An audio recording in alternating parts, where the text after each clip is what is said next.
Hi everyone, welcome and welcome back to my YouTube channel. If you guys are new here, my name is Julie and I'm the owner of That Curly Girl. So today we're going to be doing a brand story time / Q&A. All over my social media, I asked you guys to let me know what you wanted me to tell you about my brand.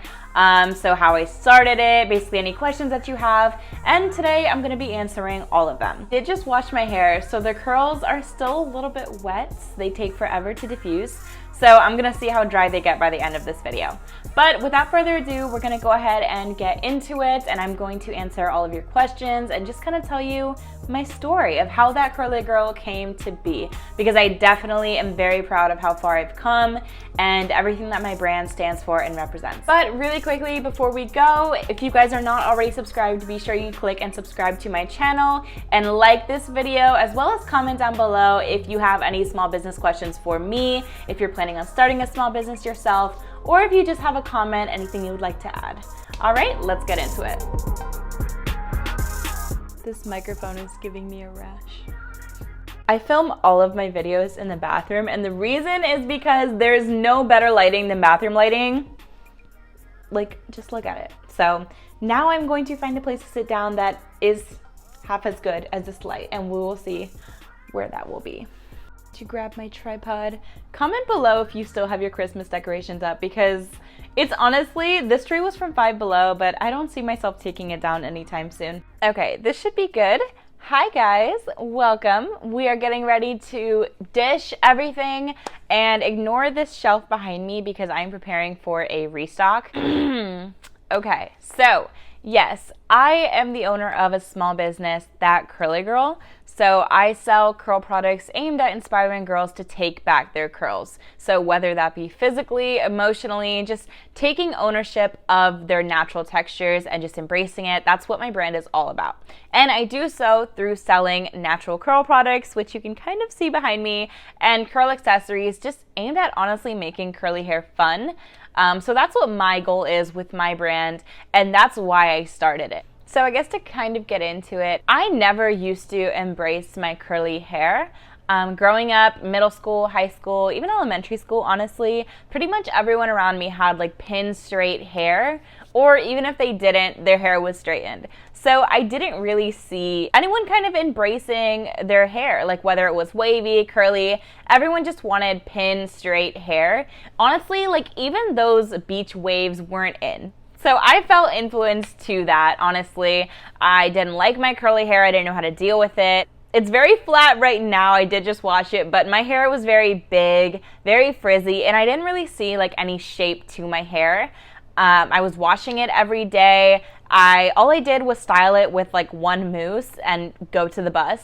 Like I was never taking any additional time to not only learn about my hair, but just do anything different to it. It was just kind of like okay, wash it every day after school. Okay, put mousse in it, let's leave, you know?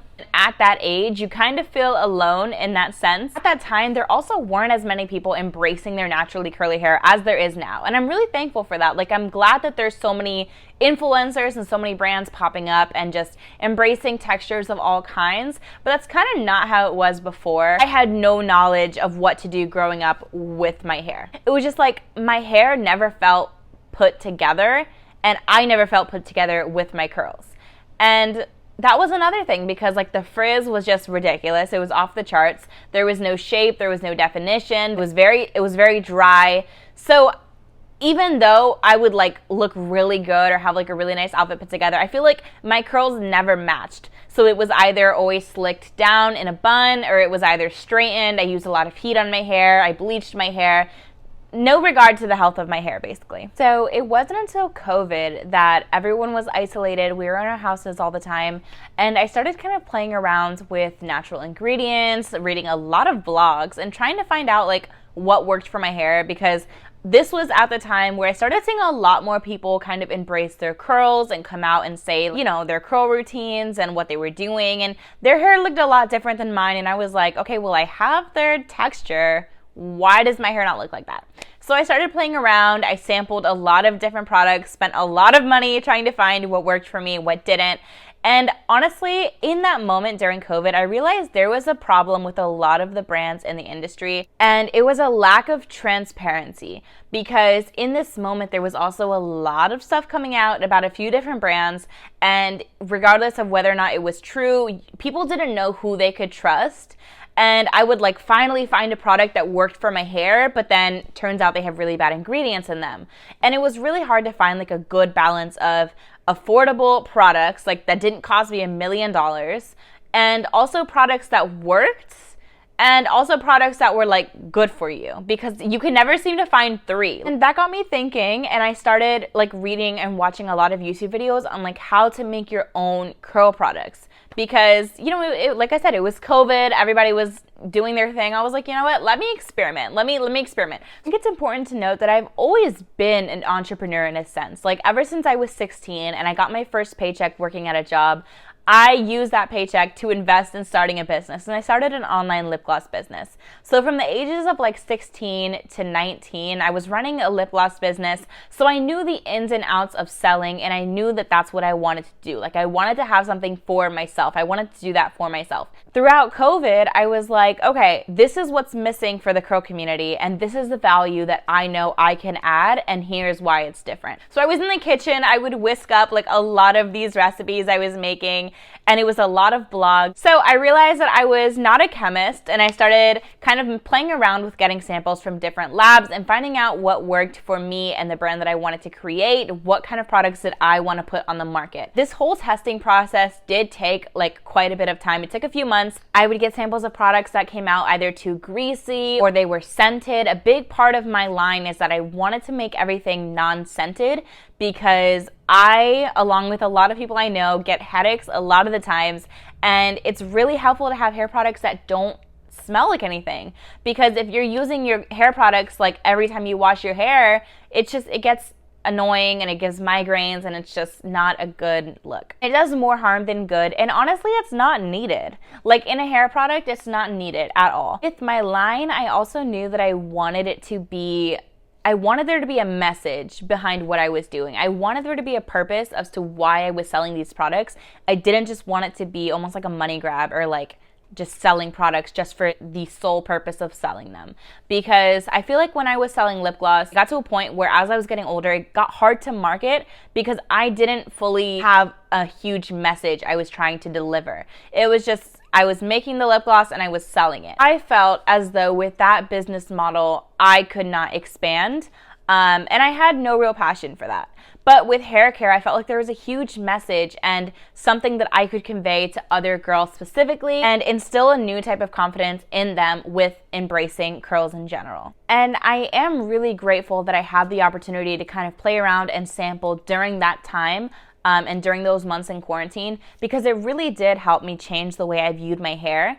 And I had the freedom and the time to play around and experiment with different things and methods that worked for me without the pressure of, you know, having to have a style for school in 15 minutes. So I am very grateful for that, because that is when the idea to start a business sparked. I was finally seeing some definition in my hair. I was finally seeing it change, and the bleach, the parts that were fried, all of it began to kind of change, and my natural pattern kind of came forward, and my hair had never looked this healthy. And it was because I was taking the time to educate myself on different curl techniques, on healthy hair habits, and all of this I felt like I wanted to share with everyone else who might have been going through the same thing, because your hair can be very emotional. There's a lot of emotions tied to your hair, and I feel like curly hair especially, I wanted there to be a message behind my brand, and I wanted there to be intent behind every single product that I put out. I knew I wanted to put products on the market that were clean, affordable, and worked, and also helped instill confidence and inspire girls. You waste a lot of years of your life hating your hair or wanting it to be different. And if I would have spent those years, instead of hating it or trying to change it, if I would have spent those years learning about my hair and trying to work with it instead of against it, I would have developed a love for my curls so much sooner, and I could have spent those years focusing on other things rather than spending negative energy on hating my hair, if that makes sense. So yeah, eventually I just went all in on that curly girl. You know, this is my full-time job, and I'm so grateful that I'm able to do that. I feel like there's a real mission and purpose behind what I'm doing. A lot of that is also just I'm getting involved with my community in ways that I wouldn't have expected. So I'm volunteering with 2 different nonprofit organizations that help relate to my brand and what I'm trying to put out there. So I feel like those were the reasons why I started my business. So you guys can have like an overview of why I do what I do and how it came to be. But going into my next topic, there was a lot that I learned from that, because quarantine and COVID was back in 2020 and it is now 2023, and I started my business January 1st, 2021. So my business has now been in effect for a little over 2 years, and I have learned so much in doing what I do, and I feel like I am constantly trying to find ways to improve. Sometimes life just punches you in the face and you have to adapt to that. And life definitely punched me in the face, especially with this business and things that I had to go through. But I'm doing my best to try to find different ways to adapt and change because of that. It's not all sunshine and rainbows with a business. I feel like it is so much harder than everyone makes it out to be, because especially online, everyone loves to share the success stories of how they blew up overnight or how they made millions of dollars with their business in a year. And for me, being in business for 2 years, like, it's not that simple, and it was not that easy, and it hasn't been that easy for me. And kind of wanted to, you know, tell you guys and do a story time as to what I experienced and the struggles I went through to kind of get me where I am today and what I'm still going through and having to deal with as a small business owner. And I hate saying that I've been in business for 2 years, because to me that's not even accurate, because for 8 to 9 months of that, I was not physically present. Like, I was not here. I was not partaking in my business.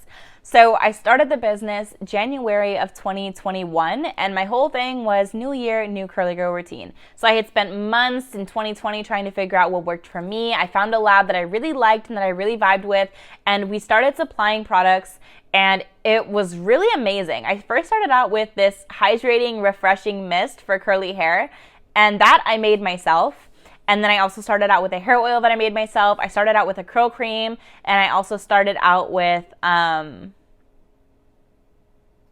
oh my gosh, it's been so long. That might be it. I think I only started with those products. And then I also had microfiber towels that I sold and keychains. So I started posting like my journey and story time and tips and tricks on TikTok in that time. And back then, like, there weren't as many people using TikTok, so it was a lot easier to like go viral, in my opinion. So, you know, my video started catching on. Literally the second TikTok video I posted like blew up, and I started getting so many followers, and I posted on TikTok about 3 weeks before my launch, and by my launch day, I had like 20,000 followers that were there and ready.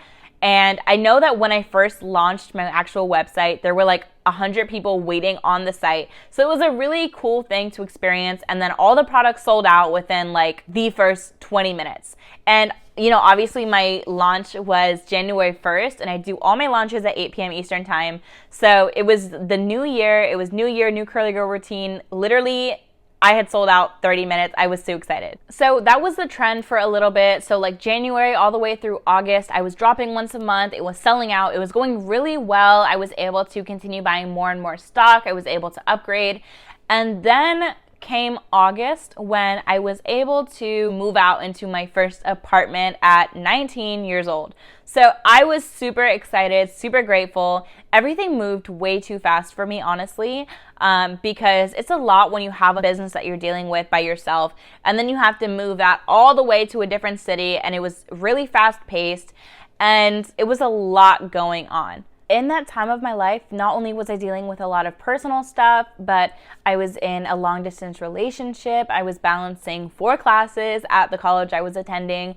I was working 2 jobs, and it was just a ton of stuff. And in addition to managing a small business and running a small business that was getting a good amount of interest and generating a good amount of interest every month, it was way too much on my plate. And unfortunately, I was not proper equipped to handle all of it. So I let it kind of linger. I kind of juggled everything pretty badly for the first like 2 months.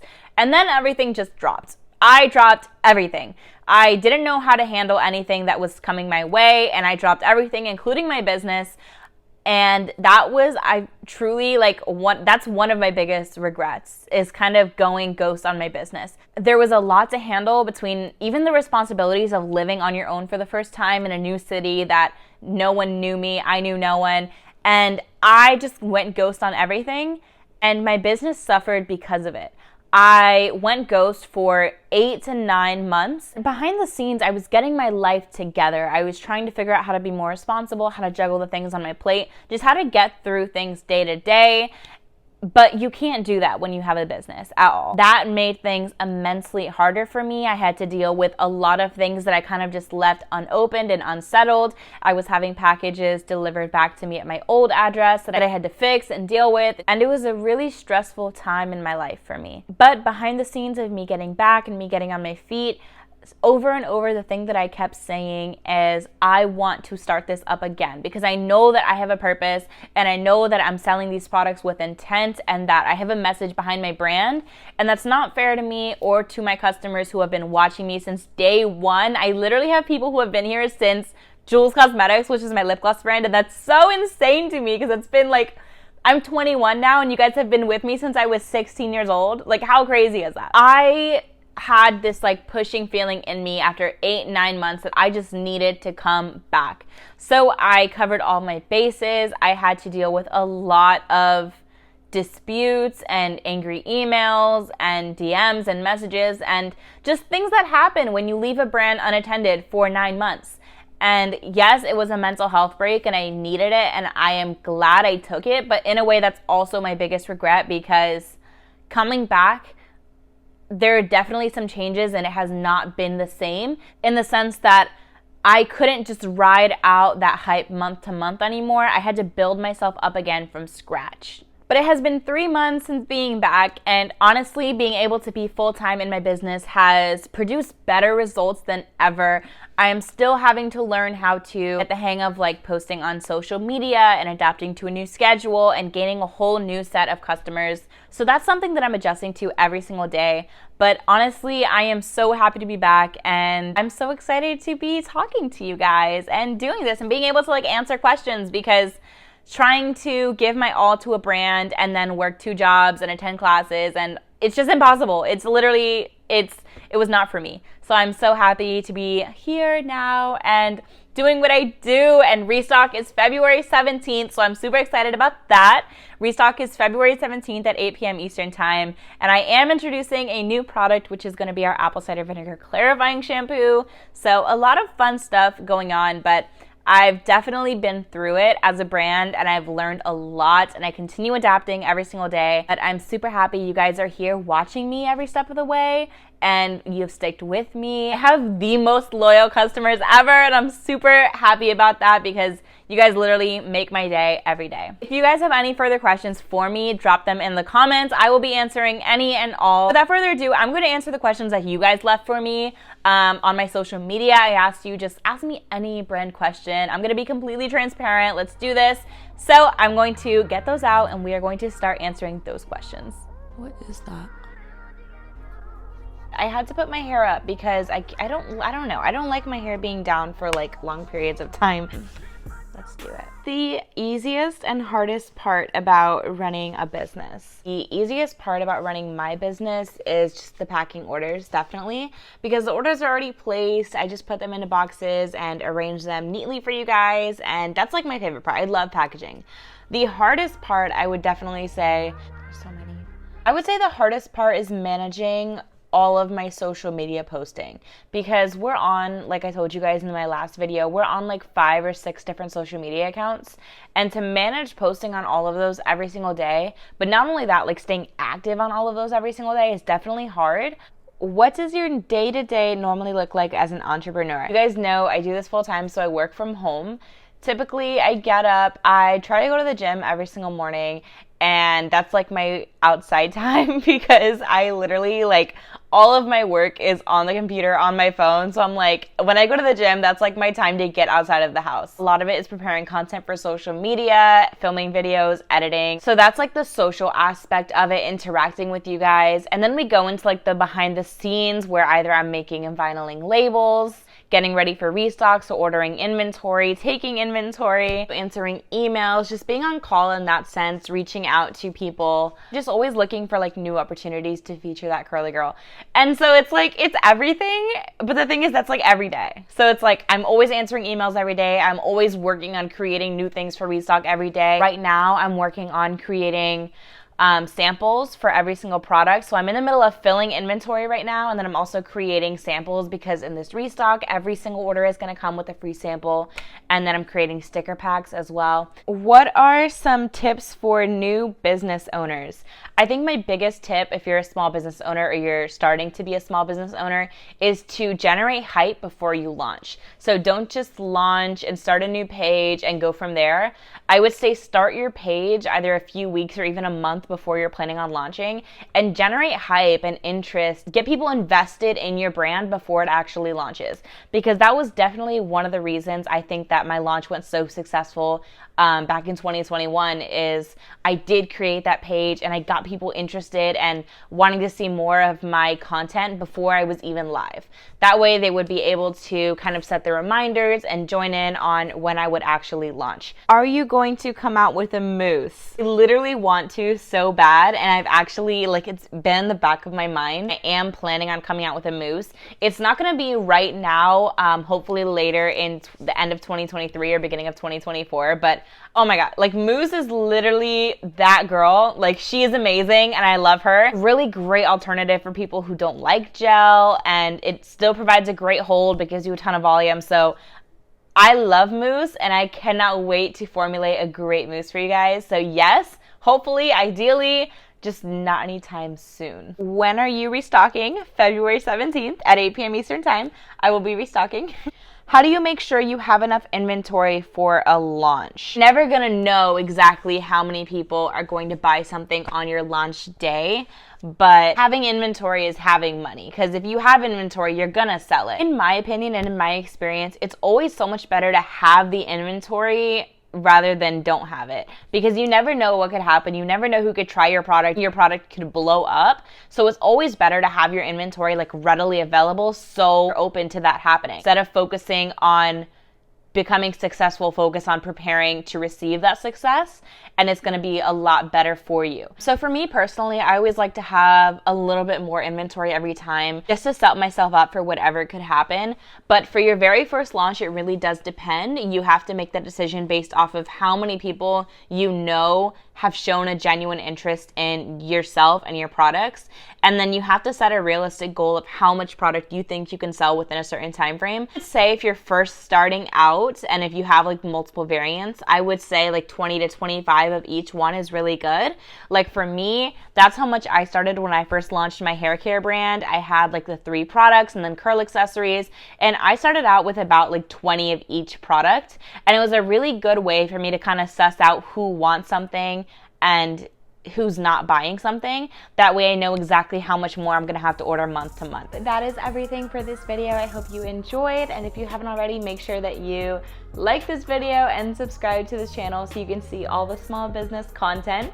My next video is actually going to be prep for my restock with me, which you guys already know is the 17th. Make sure you set your reminders. If you have any more questions for me, drop them in the comments and I will be answering all of them. And you can see my reflection in the microwave. Bye.